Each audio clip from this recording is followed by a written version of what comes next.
नमस्कार प्यारे दोस्तों, आज अपना इंग्लिश में तीसरा टॉपिक शुरू हो गया है और इस तीसरे टॉपिक का नाम है एडजेक्टिव। इससे पहले हम लोगों ने दो टॉपिक कंप्लीट कर लिए हैं। एक तो हम लोगों ने नाउन पढ़ लिया है दोस्तों, और नाउन के बाद हम लोगों ने प्रोनाउन टॉपिक भी कंप्लीट पढ़ लिया है। दोनों के दोनों टॉपिक्स एक प्लेलिस्ट बना रखी है यूट्यूब पर, zero to hero English zero to hero batch. इसमें इंग्लिश जीरो से लेकर हीरो लेवल तक की करवाने की कोशिश करूंगा मैं, ठीक है। तो इसमें आज तीसरे टॉपिक की बारी है और वो तीसरा टॉपिक है दोस्तों एडजेक्टिव। एडजेक्टिव में डी जो है वो साइलेंट है दोस्तों, ए के बाद सीधा अपने को जे ही बोलना है, यानी एडजेक्टिव नहीं बोलना है, एडजेक्टिव बोलना है। तो चलिए इस टॉपिक की शुरुआत करते हैं। एडजेक्टिव को हिंदी में विशेषण कहते हैं। क्या कहते हैं दोस्तों? विशेषण। और विशेषण का मतलब है विशेषता बताने वाला शब्द। तो ये विशेषता किसकी बताता है? एडजेक्टिव दरअसल क्वालिफाई करता है दोस्तों।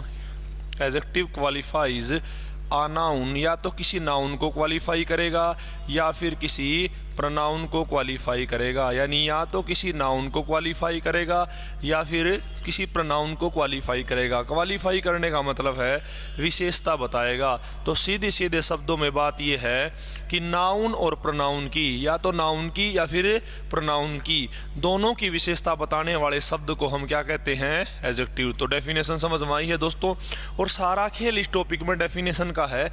एक बार मैं ढंग से उदाहरण दे के आप लोगों को समझा देता हूँ। जैसे विशेषण जो शब्द है उसके अंदर एक वर्ड छुपा हुआ है विशेष, और विशेष का मतलब होता है अलग।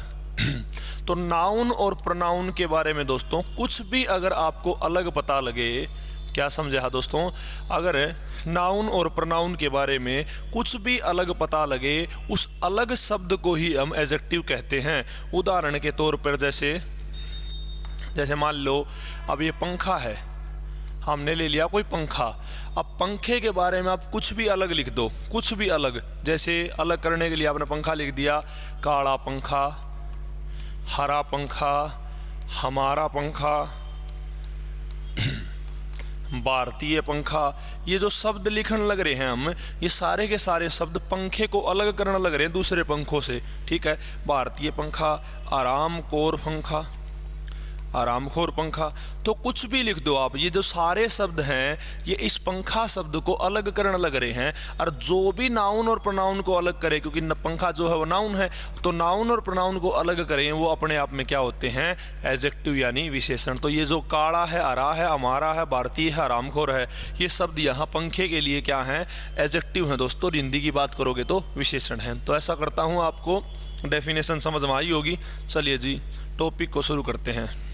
देखो दोस्तों, कुछ तो नेचुरल जो हैं एडजेक्टिव होते हैं, और कुछ एडजेक्टिव दूसरे शब्दों से बनाए जाते हैं। समझो हो वो कैसे बनाए जाते हैं? या तो उनमें प्रीफिक्स ऐड किए जाते हैं दोस्तों, और या फिर उनमें सफिक्स ऐड किए जाते हैं। आपने हिंदी में भी इनको ज़रूर सुना होगा। प्रीफिक्स को हिंदी में बोलते हैं उपसर्ग, और सफिक्स को हिंदी में बोलते हैं प्रत्यय। जो प्रत्यय ऐड करके यानी सफिक्स ऐड करके बनाए जाते हों, उनके उदाहरण मैं आप लोगों के सामने पेश कर रहा हूं। जैसे एल सफिक्स है, जैसे सफिक्स और बता दूं क्या है।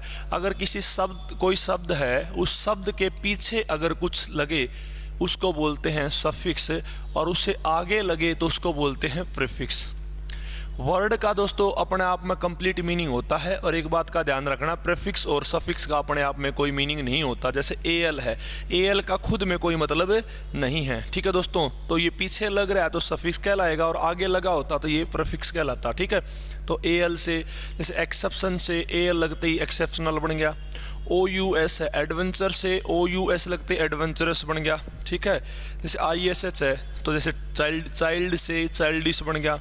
लाइक से लाइक जोड़ने के बाद वार में वार लाइक बन गया। चाइल्ड में चाइल्ड लाइक, मैन जोड़ोगे तो मैन लाइक, ठीक है। IC से जैसे हॉरिफिक बन गया। IVE जोड़ने से सप्रेसिव बन जाएगा। एक्सप्रेस से एक्सप्रेसिव बन जाएगा। एक्सपेंस से एक्सपेंसिव बन जाएगा, ठीक है। तो ये जो सफिक्स जोड़ने से एडजेक्टिव बन जाते हैं दोस्तों। जैसे ENT है, ENT जोड़ने से जैसे साइलेंट बना है, डिसेंट बना है। ANT जोड़ने से ब्लैटेंट बना है, एक्सबेरेंट बना है। Y जोड़ने से स्टोनी बना है, ब्लड से ब्लडी बना है दोस्तों। EN जोड़ने से गोल्ड से गोल्डन बन गया, और वुड से वुडन बना है ना। जैसे सम जोड़ने से हैंड से एंड सम बनया है और ओ से ओसम बनया है दोस्तों, है ना। फुल जोड़ने से ब्यूटी से ब्यूटीफुल बनया है और आ से आफुल बनया है दोस्तों, ठीक है। तो ये जो हैं वो उन एडजेक्टिव्स के उदाहरण हैं जिनका निर्माण हम सफिक्स जोड़ के करते हैं, ठीक है। चलो तो इतना समझ में आया है या नहीं आया दोस्तों, ठीक है।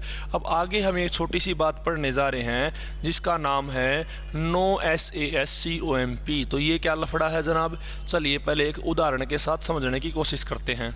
जैसे मैंने एक सेंटेंस लिख दिया कि I have a black car. इस सेंटेंस में आपको पहचानना है कि नाउन कहाँ है, पहचानो ज़रा नाउन कहाँ है दोस्तों। इस सेंटेंस में नाउन है कार, ये कार क्या हो गया, नाउन। तो ब्लैक क्या है, कार की विशेषता है कि वो ब्लैक है, तो ब्लैक एक एडजेक्टिव है दोस्तों, क्या है, एडजेक्टिव। तो इस सेंटेंस में एडजेक्टिव कितने हैं, एक है, और वो कौन सा है, ब्लैक। एक सेंटेंस और लिखता हूँ आपके सामने, I have a black large Indian car, black large Indian car. अब इस सेंटेंस में, नीचे वाले सेंटेंस में दोस्तों एक नहीं दो नहीं बल्कि 3 एडजेक्टिव है दोस्तों। एक तो एडजेक्टिव हो गया इंडियन, दूसरा एडजेक्टिव हो गया लार्ज और तीसरा हो गया ब्लैक। देखो अगर किसी सेंटेंस में केवल और केवल एक ही एडजेक्टिव हो तो उसको हमेशा नाउन से पहले रखेंगे, इस बात में तो कोई गड़बड़ी है नहीं। लेकिन अगर 2, 3, 4, 5, 10, 20 एडजेक्टिव एक साथ आ जाएं तो उन एडजेक्टिव्स को हम अरेंज करते हैं, और उनको अरेंज करने का जो फॉर्मूला है वही है NOSASCOMP, ठीक है दोस्तों। तो इससे अरेंज करेंगे, मैं सिखा देता हूँ कैसे अरेंज होता है ये, ठीक है। पहले इसको याद करेंगे, नो ऐसे नो SAS से याद कर लो सास, और COMP से याद कर लो कंप्यूटर। तो नो सास कंप्यूटर, कैसे याद करोगे इसको, नो सास कंप्यूटर, क्या याद करोगे, नो सास कंप्यूटर, नो सास कंप्यूटर, ठीक है जी। देखो अब नो का मतलब है नंबर, नो का मतलब है नंबर। तो सबसे पहले आप एडजेक्टिव में नंबर को अरेंज करोगे, यानी नंबर का मतलब है संख्या, 1 2 3 1 2 3, यानी सबसे पहले क्या रखोगे, 1 2 3 संख्या को रखोगे। उसके बाद ओ का मतलब है O फॉर ओपिनियन, ओपिनियन का मतलब है आपकी राय। भाई कोई चीज़, मान लो उदाहरण के तौर पे हम कोई शर्ट खरीदने जा रहे हैं या टी शर्ट खरीदने जा रहे हैं, तो टी शर्ट के बारे में आप दुकान में जाकर सबसे पहले क्या बोलोगे, संख्या बोलोगे। भाई 1 टी शर्ट चाहिए, 2 टी शर्ट चाहिए या फिर 3 टी शर्ट चाहिए। उसके बाद नंबर 2 पे आप अपना ओपिनियन दोगे। नंबर 1 पर तो नंबर बता दिया, नंबर 2 पे आप अपना ओपिनियन दोगे, राय दोगे जी, बढ़िया टी शर्ट दे दो, ठीक है जी, या नॉर्मल दे दो, जो आप अपनी राय, अपने मन की बात बताओगे, ठीक है। नंबर 3 पे S से है साइज़। नंबर 3 पे क्या बताते हैं जनाब, साइज़ बताते हैं। जैसे टी शर्ट लेने गए हुए तो आप साइज़ बताओगे कि जी XXL दे दो, लार्ज है, मीडियम है, समझ रहे हो, स्मॉल है, तो ये साइज़ है। फिर उसके बाद A4 है एज, चौथे नंबर पे क्या है, एज। फिर आप एज बताओगे, भी टी शर्ट जो है वो नई देनी है, न्यू, या फिर ओल्ड, या फिर 2019 मॉडल, 2020 मॉडल गाड़ी लेने जा रहे हो तो उसमें एज ऐसे बताएंगे। उसके बाद 5 नंबर पे फिर से एस आ गया, इस एस का मतलब है शेप। 5 नंबर पे बताई जाती है शेप। शेप का मतलब है जैसे राउंड नेक ले लिया, ठीक है, रेक्टेंगुलर है, स्पेरिकल है, जितनी भी शेप है अलग अलग चीज़ में अलग अलग शेप होती है। 5 नंबर पे शेप बताएंगे दोस्तों। 6 नंबर पे ओ का मतलब है ओरिजन। 6 नंबर पे आ गया अपना सी। 6 नंबर पे क्या दोस्तों, सी है, सी का मतलब है कलर।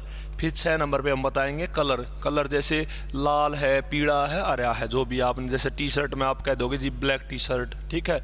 अब उसके बाद 7 नंबर पे है अपना ओ। ओ का मतलब है ओरिजन।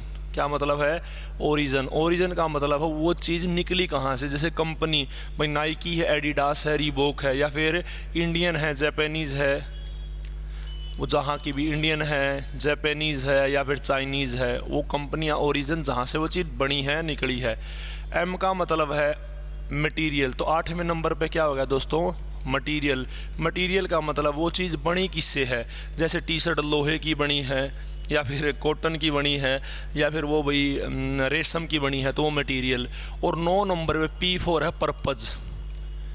पर्पज़ मतलब किस उद्देश्य के लिए वो चीज़ आप खरीदने लग रहे हो या लेने लग रहे हो। जैसे टी शर्ट ले रहे हो आप, जिम के लिए ले रहे हो, एक्सरसाइज करने के लिए ले रहे हो, या किसी को दान देने के लिए ले रहे हो, तो पर्पज़ हमेशा लास्ट में 9 नंबर पे आएगा। तो ये टोटल एडजेक्टिव कितने हो गए दोस्तों? 9 हो गए। तो इनको हमेशा इसी लाइन में अरेंज करके रखना है, यानी पहले नंबर पे N फॉर नंबर, दूसरे नंबर पे O फॉर ओपिनियन, तीसरे नंबर पे S फॉर साइज़, चौथे नंबर पे A फॉर एज, और पाँचवें नंबर पे S फॉर शेप, छठे नंबर पे C फॉर कलर, और सातवें नंबर पे O फॉर आपका ओरिजिन, आठवें नंबर पे M फॉर मटेरियल, और 9वें नंबर पे दोस्तों P फॉर पर्पज़।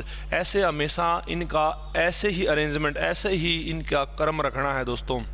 जैसे एक उदाहरण लेते हैं, मैं अगर कहूँ I bought a new red Indian jacket.